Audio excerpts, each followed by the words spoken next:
dive into authentic conversations about ourselves and our community, exploring topics that uplift and inspire us. From personal growth to social change. So grab your teacup and get ready to join the conversation.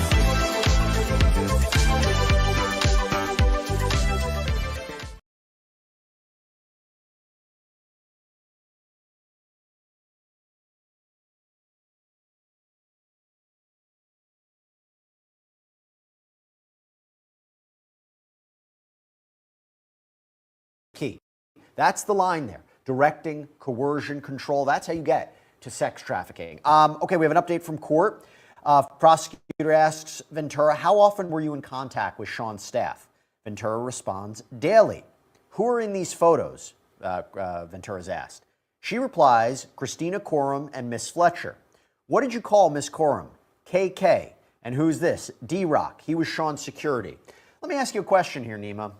If you're the prosecutor, and you're bringing up these specific names, are they definitely being called as witnesses? I think Christina Coram, absolutely. That's Diddy's right-hand woman. I mean, she knows where the bodies are buried. She reportedly would procure the sex workers, would have a fanny pack with the drugs. I'm surprised. I would be very surprised if she hasn't flipped and she's not cooperating, because under the RICO statute, even if she didn't participate in the freak-offs, if she set them up, she's on the hook substantively for that sex trafficking. So she has significant exposure. She's at the top of the food chain when it comes to Diddy's.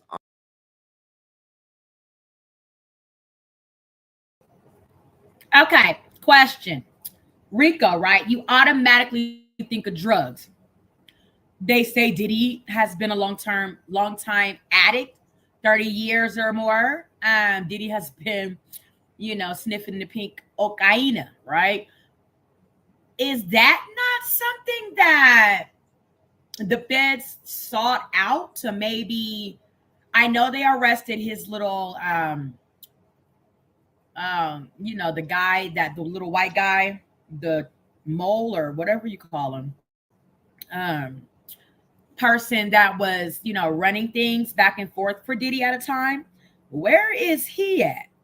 Like, this is a federal indictment, y'all.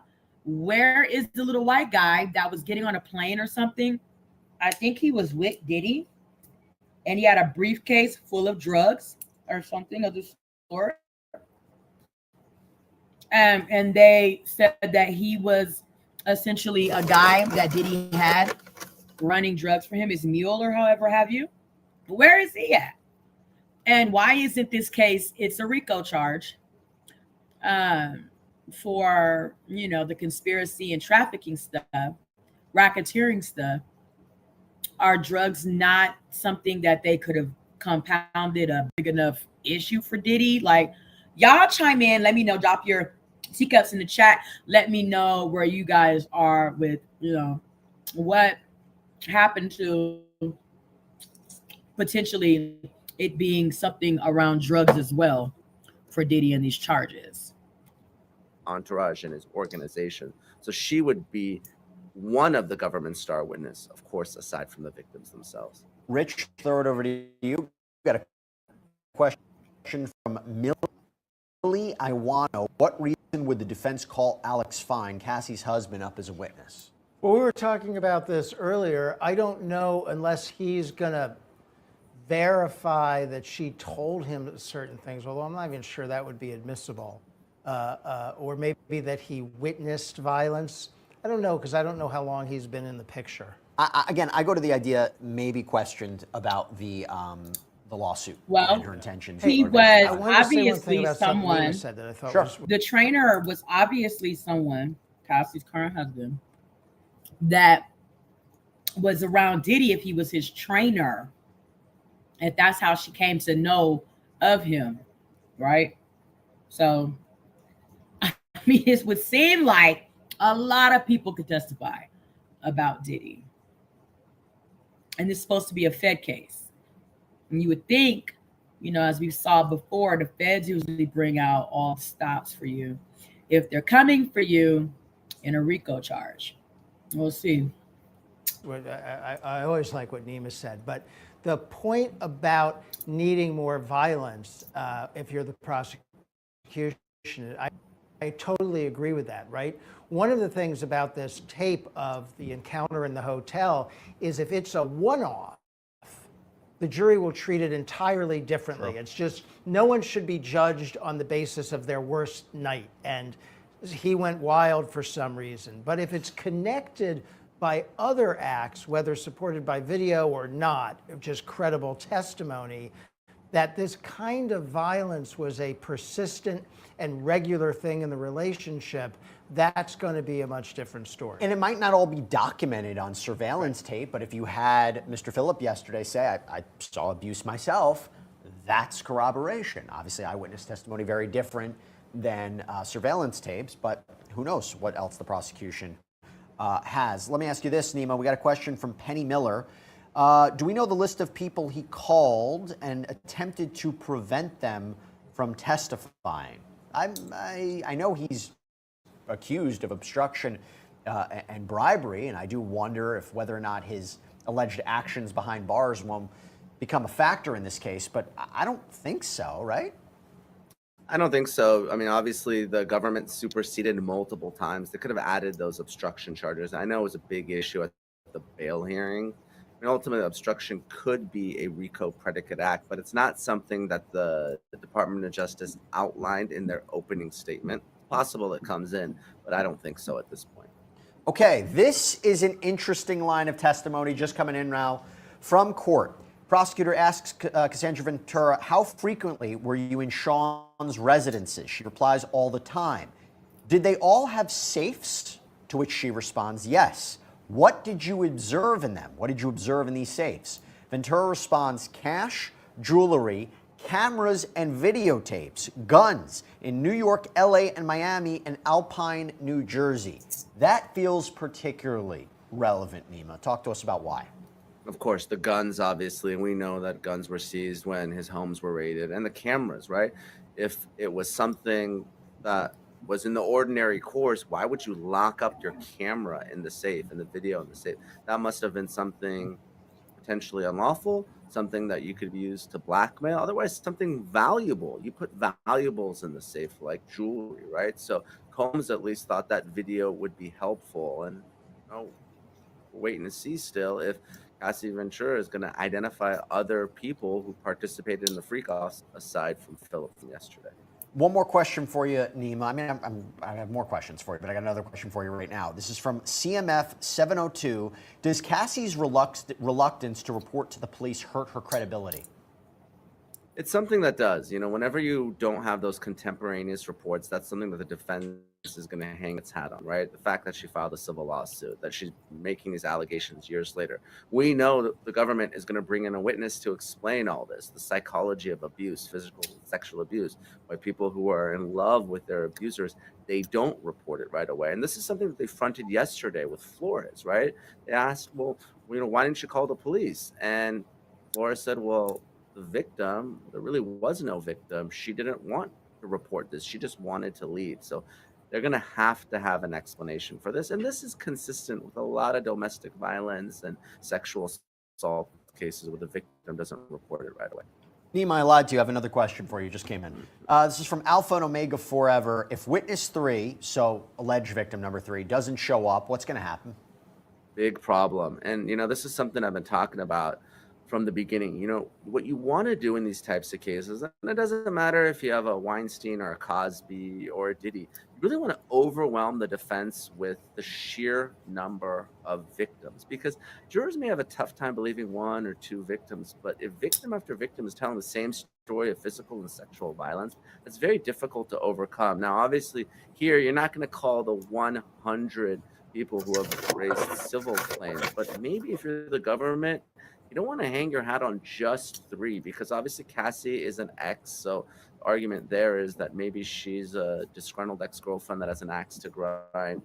You have one other victim. And then, especially in a case like this where you have a defendant that has almost unlimited money, there's always the potential that someone gets paid off. I'm not saying that, he's going to do something illegal, but you have to at least accept that possibility if you're the government. Or he may intimidate one of the victims not to show up. If it were me, I would like to have at least 5, 6 victims in a case like this that I know are locked and loaded that may not go sideways. See, I think she is so important because she is the connective tissue for each charge. So not just racketeering, not just staff, not just team members, but predicate crimes, kidnapping, right? Well, maybe kidnapping. We'll get to that. But drug trafficking.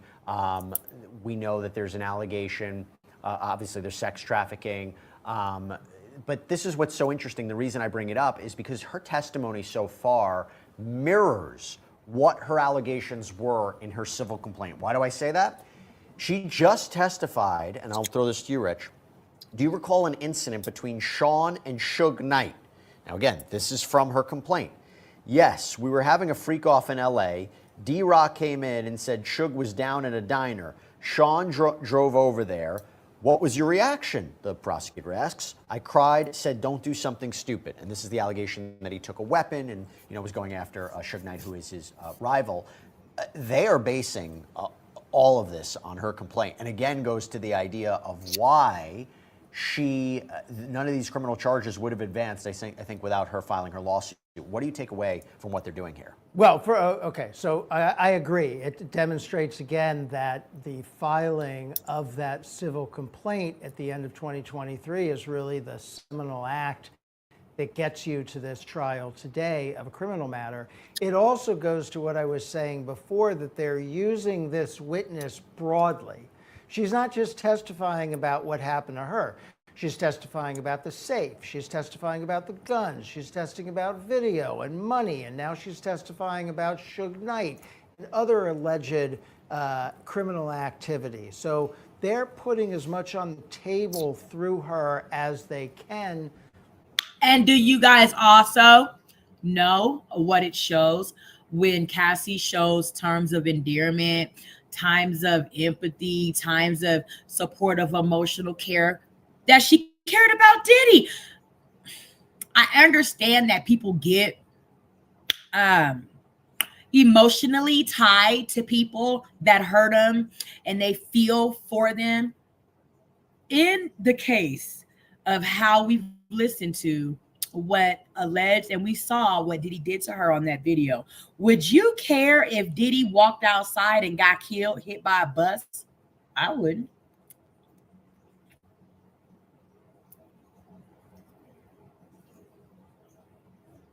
Okay, like, come on. It's not like Cassie's one of these 1930, 1950 women that mentally, emotionally, financially, she was physically, brainwashed and abused in that sense, to where you can't see your hand right in front of your face type shit. You can't see your nose on your face despite your eyeballs type. Like, what? Why are you trying to care if Diddy goes out and him and Suge Knight get in a shootout? I would be praying for that shit. Please let them two niggas kill each other and my nightmare be over with Diddy. Oh my God. You know what I'm saying? Like, I told Diddy to be careful. Please don't do something stupid. As if what you trying to tell us, y'all was in there doing them freakouts and all of that. That didn't feel stupid to you, and you didn't want to do that. This is wild. Which I guess makes sense. And Nima, I'll throw to you. We have another update from court. Prosecutor asks, were you ever handed a gun? Again, an allegation verbatim from her complaint. Yes, we were going to a club in downtown LA. We'd taken mushrooms. I was high. I was told to put the gun in my bag. I was freaking out. Who was present? A driver, security, and Sean. Becomes a question if they're going to testify. What do you think about that? Also important, right? Guns, violence, security, all that goes to that force, that goes to that coercion, right? It's really totality of the circumstances. Obviously, if you're the prosecution, you want definitive statements like, have sex with this individual, or I will kill you, I will harm you. But you don't necessarily need that to prove coercion. Would a reasonable person think they can't say no? And if there's that age difference, there's that power disparity, right? And someone has a significant cache of firearms and they're giving you one of them, potentially loaded, that's a big deal. Well, listen, It is a big deal. There's a lot more we could break down. We have been live straight for 2 hours breaking down Cassandra Ventura's testimony. I don't have a voice anymore, so here's what I'm going to do. I'm going to thank Nima. I'm going to thank Rich, my excellent guests, for breaking down all of my questions, all of your questions. You two were terrific. Thank you both so much for taking the time, guys. Really appreciate it. Thanks, Our Jesse. pleasure. Thanks, Rich.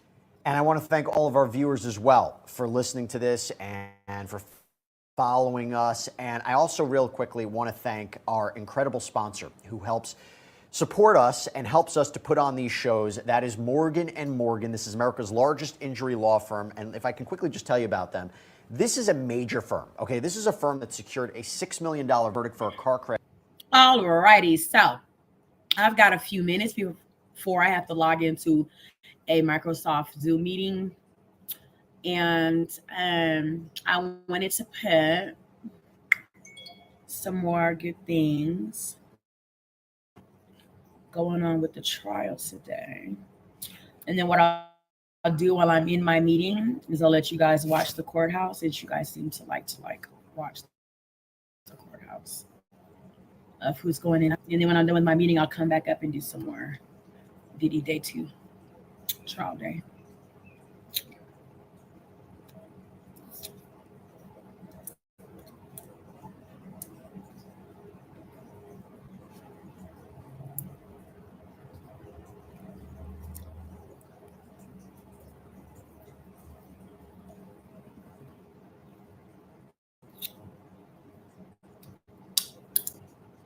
Did you know that almost any question you have about... Wow, they are paying bills on ABC News. We want to thank all the sippers. Not too many today, but that's fine. We're on day 2, and we're going to continue to cover the Diddy trial. Okay, Cassie testified today.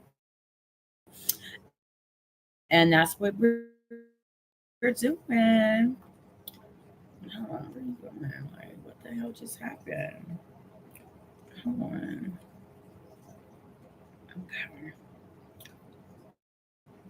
So, day 2 of the Diddy trial convincing. In New York in May. Combs had his famous white parties. So I moved to a new neighborhood and they were like, well, what's this guy doing moving here in East Hampton? I said, everybody, come on over to the house so y'all can get to know me. You ain't got nothing to be afraid of. Some of the alleged activity may have occurred in the later hours of those parties. Kids have like an hour left because this thing turns into something that when y'all get older, y'all don't want to come to. And there are a lot of questions. What he's exactly charged with, who's going to testify, what this case is going to look like. But before we get to those questions, we want to remind everybody how we got here. A new lawsuit filed by R&B singer Cassie. Cassie describing the music mogul as a vicious, cruel, and controlling man. The whole criminal case against Sean Combs starts with a civil case brought by his former girlfriend, Cassie Ventura, alleging that she was in an abusive relationship with Sean Combs. And just a day after word of a settlement. The lawsuit was settled with no admission of wrongdoing. That lawsuit settled almost instantaneously, but it gave federal prosecutors in Manhattan a window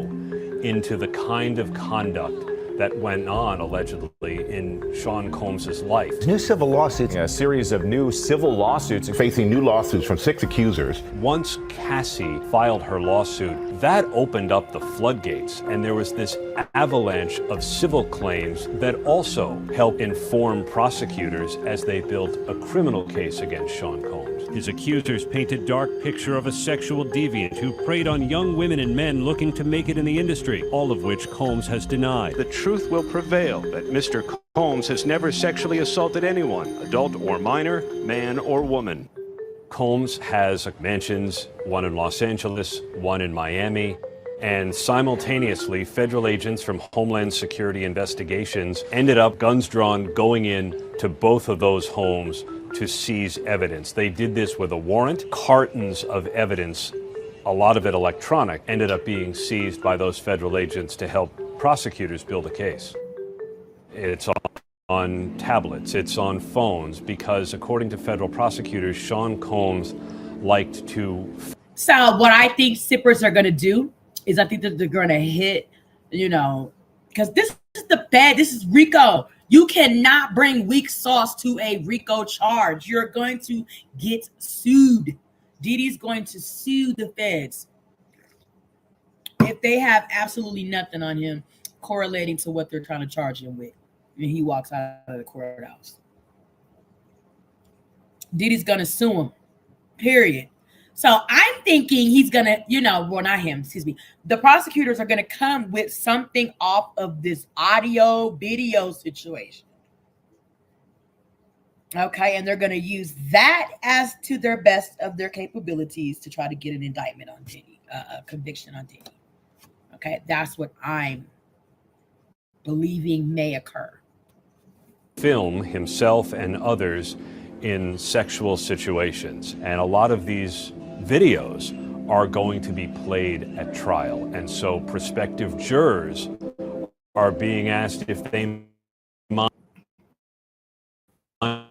looking at all of this stuff, because they may see quite a bit of it once the trial begins. Right now, Sean Combs is being housed at the federal jail in Brooklyn. It's called the Metropolitan Detention Center, and he has been there since his arrest at a Manhattan hotel. It's not a nice place. Even federal judges have complained about inhumane conditions. But Combs is in a special unit. He's housed in a dormitory-style building. Until recently, one of his dorm mates was Sam Bankman-Fried, who was convicted in a crypto fraud scheme involving FTX. Tokyo Joe's was born in Denver and has been the OG healthy Asian kitchen since 1996, serving bowls, poke, and sushi. Still fresh, still fire, with 24 Colorado locations. Get $5 off your next order with code TRYJOES. Terms apply. Order now.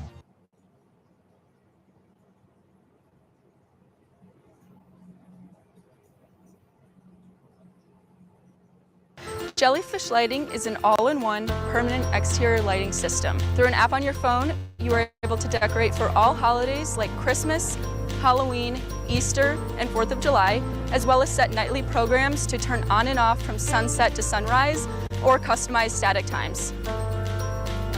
The color of your Jellyfish Lighting system is matched to the color of your home. Okay, they are paying is discreet from the street.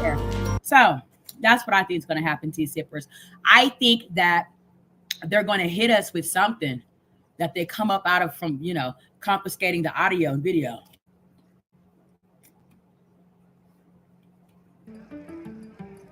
Combs' trial is scheduled to begin on May 5th with jury selection. The plan is to bring several hundred prospective jurors into the federal courthouse at Lower Manhattan for as many days as it takes to seat a jury of 12 plus 4 alternates, all of whom will swear they can be fair and impartial, even if they've heard of Sean Combs.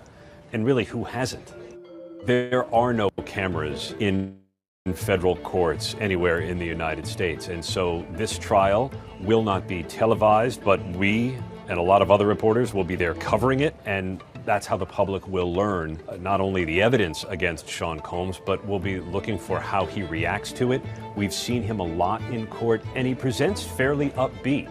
He comes in with a smile on his face, hugs for his lawyers, gestures to members of his family who have sat in court there to support him. He looks a lot grayer than he did when he was first arrested. You're in jailhouse beige, although at trial he may well be in civilian clothes. But he's treated like any other criminal defendant that we've seen. And we've been there for similar trials for Ghislaine Maxwell, Jeffrey Epstein's former paramour. We've been in that courthouse for Sam Bankman-Fried, the crypto fraudster, for Bob Menendez, the former United States Senator. All measure of walks of life come in and out of that courthouse. Sean Combs is only the latest. Combs faces 3 federal charges. Racketeering conspiracy, a RICO case, is probably the most serious and expensive and covers about 20 years of alleged criminal conduct. He also faces sex trafficking and prostitution charges. And taken together, federal prosecutors allege that for years, Combs has coerced, forced women into sexualized situations against their will, threatened them with violence if they didn't participate, and brought male prostitutes into a relationship in order to have what court records call freak-offs, which are basically sound a lot like orgies. Women, according to federal prosecutors, were put into these things. The rooms were stocked with baby oil and other supplies. There were cleanup crews in the end, IVs to help restore people physically after what they were made to do, according to the charges. And the jury is going to hear about all of that. Combs' defense team has said that the evidence so far is just an interference in the private sex life of Sean Combs. And what's depicted in videos or said by witnesses or alleged victims isn't crime, it's consensual sexual activity. There's not the slightest inkling, according to the interviews that I've done, of anything that's coercive, non-consensual, and it was adults and consensual, and everybody who was there wanted to be there. Will the jury buy that? We don't know. It will depend in large part on how the alleged victims testify, how they're cross-examined. But so far, the defense strategy seems to be to suggest that this was consensual activity, maybe until it wasn't, but it is not the kind of criminal activity that prosecutors portray.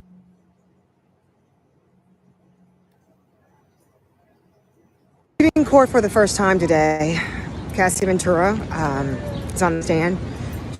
She's been on for almost 2 hours now. When she walked in, she looked straight ahead. She did not look to the left, which is where Sean Combs is sitting.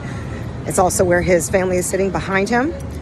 He looked at her and is very intently paying attention to her testimony. She's been very even, very steady, very soft-spoken in her testimony.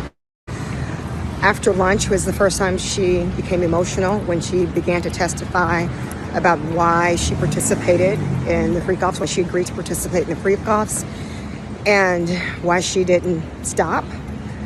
And for the first time, she really cried when she discussed she was in love, and it was in the context of the relationship, but it was something that made her feel disgusting and humiliated. One thing that was interesting is that she said the physical abuse started before she was introduced to voyeurism or the freak-offs, and she was afraid to say no because she was afraid of what would happen. She talked about how she felt her life, every aspect of her life was being controlled, and at one point it was the only one-on-one time she could get with Sean Combs, and it made her feel like it was the only thing she was good for.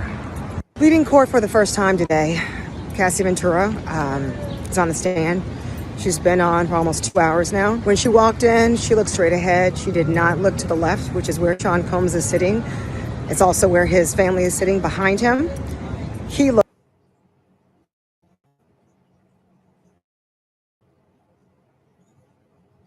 So it's just really a lot of just the testimony of Cassie, a lot of what we already expected. A lot of what we already expected.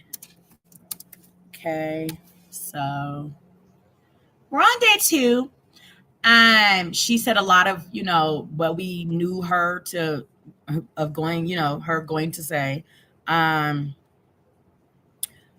So I'm going to leave it here. And 1 second, pause all. Tap. And let you guys sip this tea. Okay. Remember to answer questions in the chat and let me know.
Centex customers can get affordable special financing.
Thanks for watching. Remember to show your support by liking, subscribing, and sharing.